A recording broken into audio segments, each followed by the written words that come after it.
Day off from the day job.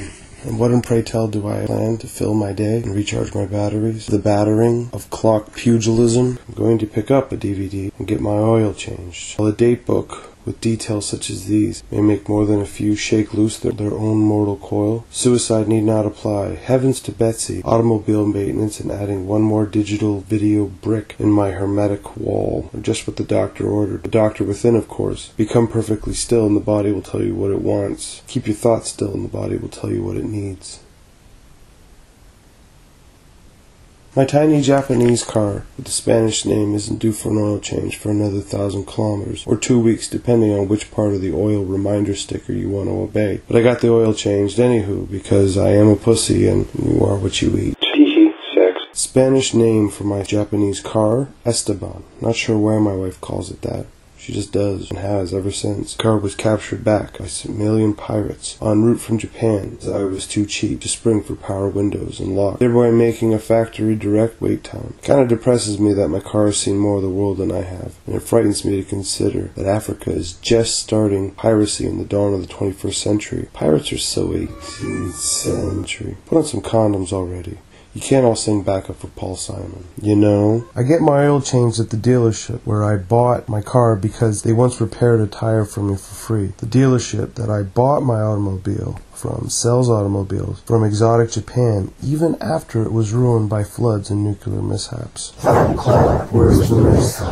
oil change at the dealership of the brand new car that I bought charges $42 for an oil change. $42 for an oil change. But with that, they also wash my car and push my seat up all the way up to the front where I can't even get into the car because it is small and I am fat. Also, at no extra charge, they declined making fun of me for the fact that I keep 2 rubber duckies on my dashboard at all times, right behind a Tom Servoy toy. Despite the extras, an oil change for $42 is still overpriced, so in order to level the playing field, I help myself to their customer courtesy gourmet coffee automated spiller. 7 wonderful selections including mocha, hazelnut, French vanilla, and hot chocolate. And since I believe that $30 is fair for an oil change, I must somehow stomach 6 hot beverages into my fat face in a half an hour by the rationale that the portion size is about the size of a $1.50 worth size beverage at a regular coffee shop. Today, I only got 4 coffees in me, but they were quick and courteous and friendly, and I was off to purchase 1 DVD and to return home to watch it. I check a proprietor near my residence, and sadly the title that I want is not in store, and they've never heard of it. I wound up at an HMV, which used to be one of the best places you could go to find popular music of all shapes and sizes. Now HMV is a DVD store that also sells t-shirts and video games. Thanks a lot for free music, Internet. Our stores suck.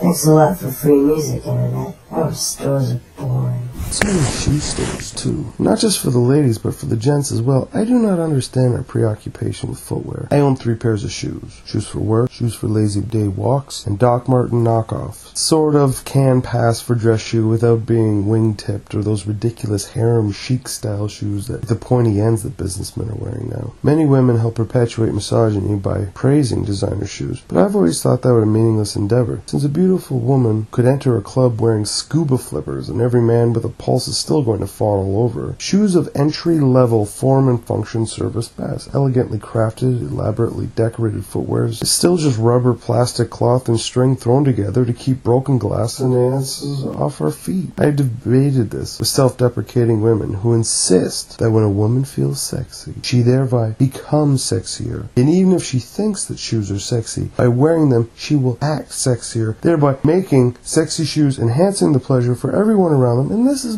bullshit.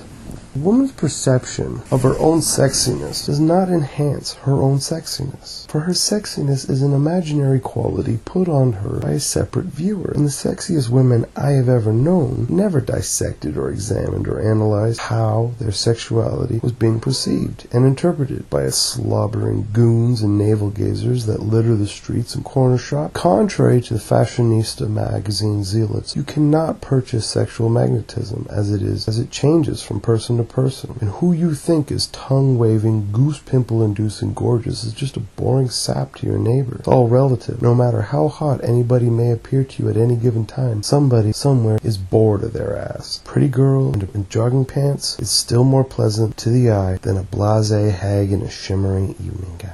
I went to HMV to buy a copy of Tim and Eric Awesome Show Great Job, Season Senko, because it is one of the few television programs I have ever watched and made me laugh until I wept. On my way out of HMV, I noticed a theatrical release of Henry Miller's Tropic of Cancer, starring Rip Torn and Ellen Bernstein, that I had never heard of. I decided to spring for it as well. There was a Jewel in Concert DVD I was going to buy, but I reminded myself that I only went in for one disc, thereby guilting myself out of buying a Jewel DVD. I like Jewel, so what? Then I went to go to the counter, and I have to pass the Great New Deal, which is a customer reward card they want you to buy. What kind of reward do you have to buy? What kind of reward do you have to pay for? Fun fact, that's not a reward. A reward is something given out of gratitude or appreciation or achievements for previous efforts. And even once you have the card, you don't receive anything, okay? You become eligible for future rewards that you can retrieve online. And you know what that means? Endless handling over of personal information for research and development. Have you ever tried to redeem a gift online? You'll go mad typing and retyping your age, sex, postal code. No wonder everybody steals music and movies online. People that run these retail chains don't know what they're doing. The one thing that HMV does that I do enjoy very much is when you spend $20, and how can you really buy anything without spending $20? Unless you're buying Colin James' Greatest Hits for $5.99. Spending $20 at HMV entitles you to help them clear out of thousands of DVD titles by buying a $15 DVD at the clearance price of $5. And I enjoy this part of our transaction because 9 times out of 10, their special offers are blockbusters that I'm too fucking hip to purchase, even at a reduced rate. No thank you, HMV. I won't be needing a copy of The Rock in The Tooth Fairy today, even at the crazy reduced rate of $4.99. Yesterday they got me though. Pineapple Express for $5. I'll take that deal. Pineapple Express made me laugh. I don't have to defend my choices to you. It was better than the Green Hornet.